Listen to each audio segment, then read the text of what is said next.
Thank you very much. That was a very nice introduction. Yes, so I am Alex Vail. I have written the Guide to Events, which is available on Amazon, quick plug. I have been doing events for 13, 14 years now. At the moment, I am Director of Events for a trade body. And before that, I was Head of Events for a technology company. Before that, I was Director of Events for a publishing company. Before that, I was Head of Events for another trade body. So I've been doing it for a while and have been around the block a few times. So I know a little bit about crisis management, and what I would really, really love to do in a talk like this is to be able to give you some kind of competency framework or something that you can kind of go, oh, now I understand crisis, I'll never have one again. Unfortunately, it's an entirely anecdotal presentation because every event is different, every situation is different. And so I've picked out a few of the kind of scarier ones that I've been through, and I'll just tell you what I did, and we'll sort of go from there and see how that goes. So I think I picked out 4 or 5.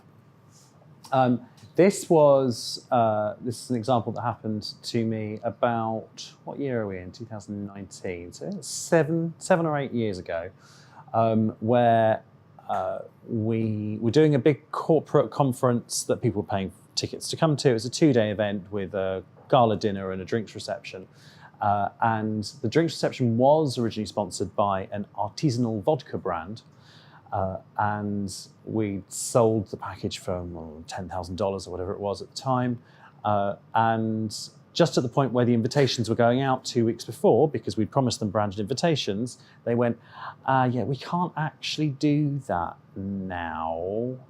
And I know we said 6 months ago we would, so you haven't tried to sell this to anybody else.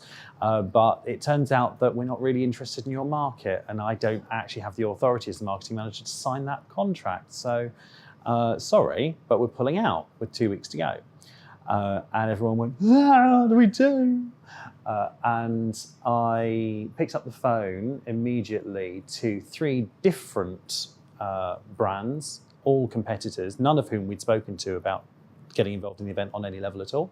I spoke to their marketing directors and said, here's what happened, and they explained the situation, and you have an opportunity now. So instead of giving us $10,000, how about you give us anything you like, make us an offer, but I need you to provide me with vodka, mixers, bar staff, a bar, and I need to put your logo on everything, give you a massive amount of profile and make you the biggest thing in the sector.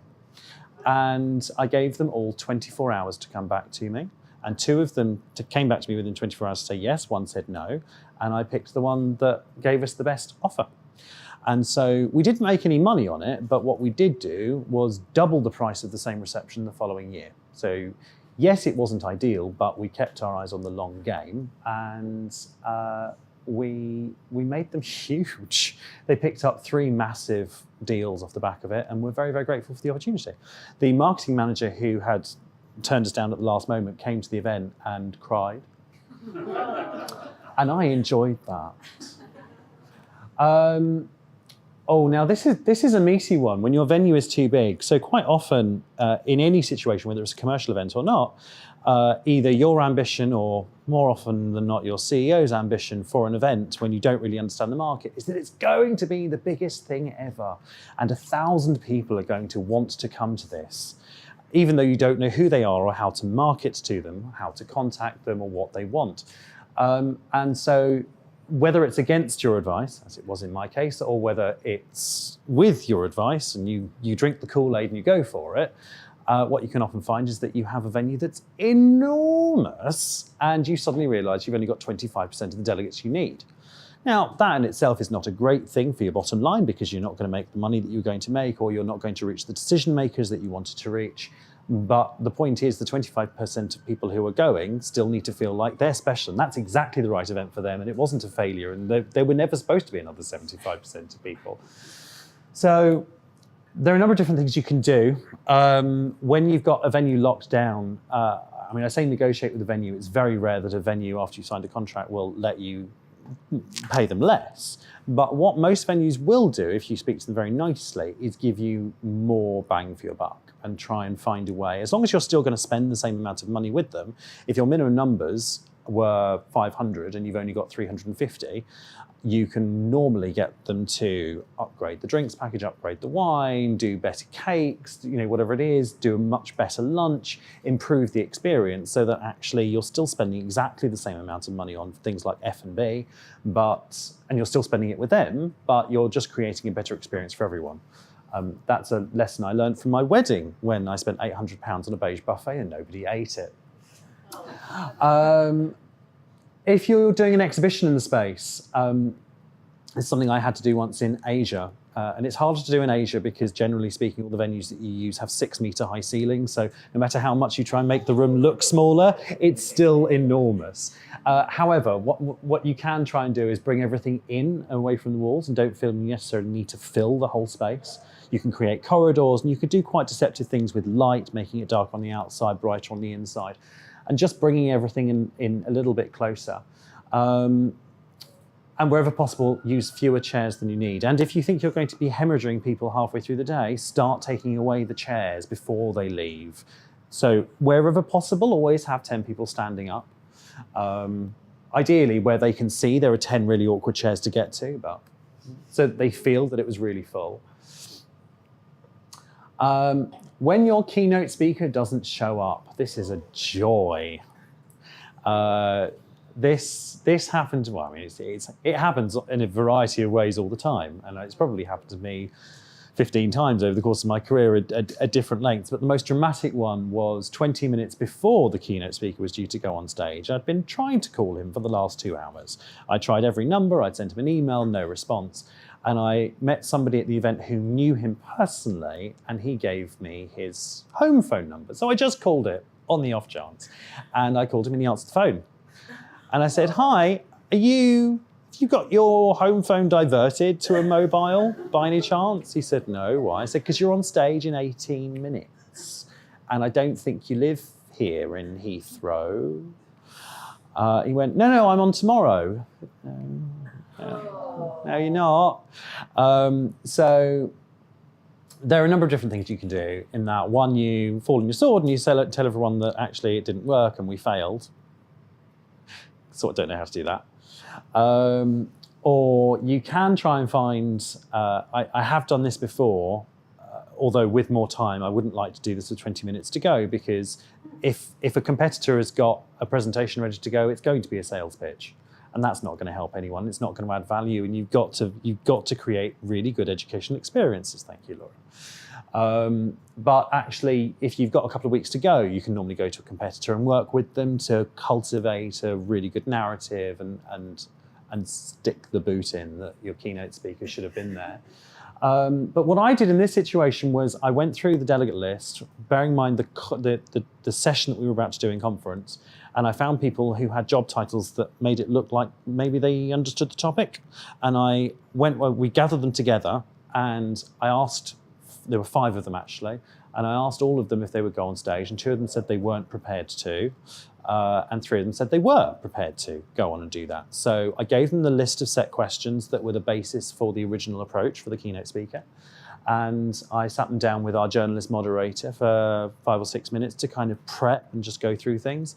And they went on stage. We mic'd them up, they went on stage, and we ran a great session that actually got the best feedback of anything that we did during that whole conference. So just winging it sometimes does work. When the sponsors aren't happy, who here does events that feature some sort of sponsorship or exhibition? About half of us, okay. There are many, many ways you can disappoint your sponsors. Normally because sponsors give you money in return for X. You don't always know what X is. Sometimes you can presume you know what X is, but sometimes it's something slightly different. So that if you notice that you're going towards an event, and let's say it's still 3 or 4 weeks out, and you're pretty sure, based on your current delegate booking trajectory, that you're not quite going to land either the number of people that are expected or the caliber of people that is expected, and that's far more common. What you then need to do is start doing a little bit of expectation management with them. So try and spend some time with them, either on the phone or in person, and find out what they really need to get out of it. What for them is a successful event? because actually you may well find there's a way you can deliver it even with a reduced number or a reduced caliber of delegates. And this is something I have had to do before, which is to, especially with a big sponsor, one that's very important that we definitely can't afford to lose, is to effectively give them a member of staff who will track down the delegates they most want to meet and engineer those conversations in quite an organic way, and just do the kind of, and actually in that situation, the person I've used to do that is my CEO. You are their person. You look after them because, after all, you're the CEO and you need this money. So this is your responsibility, and for 4 hours of the day, I need you to just do whatever it is they want, because they will love us forever for that. Didn't go down super well, but they came back. Wherever possible, if you can, try and deliver unexpected value. There are all sorts of little things you can often throw in when you're doing a kind of, depending on the scale of the event. But anything you've got, any latitude that you have, try and point benefits towards those people and make them like you. It comes back to Laura's point earlier about reciprocity, because actually if you can do nice stuff for them, they're less likely to get angry when they complain and more likely to see it in a really constructive light. Oh, now this is quite a difficult one. So you've done everything right, your event is flawless, but the behaviour of some of the people there most possibly isn't quite what you wanted it to be. And as a result, a story that wasn't part of what you planned takes over the narrative. In that situation, the very best advice I can give to anyone is to PR the hell out of everything that went right, and just keep shouting about how amazing everything is. I've, in my life, done quite a lot of amateur dramatics, and whenever I've done a show, we always have a rule, which is that when you do a show, it's kind of community theatre, and then the cast come down afterwards, and all their friends are there going, "Oh, wow, well done, well done." And the first thing any amateur actor does is go, "Oh, well, in scene 3, I forgot my lines, and I lost this thing, and oh, I totally threw it off." And the audience has no idea. And there's this whole point about when you're running events, you must be very careful not to let people see behind the curtain. And actually, most people won't know that stuff has gone wrong.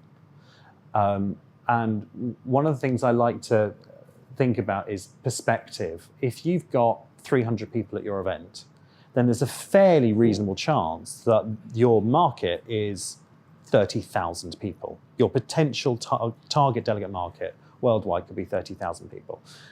So on that basis, only a tiny, tiny fragment of your potential market witnessed what went wrong.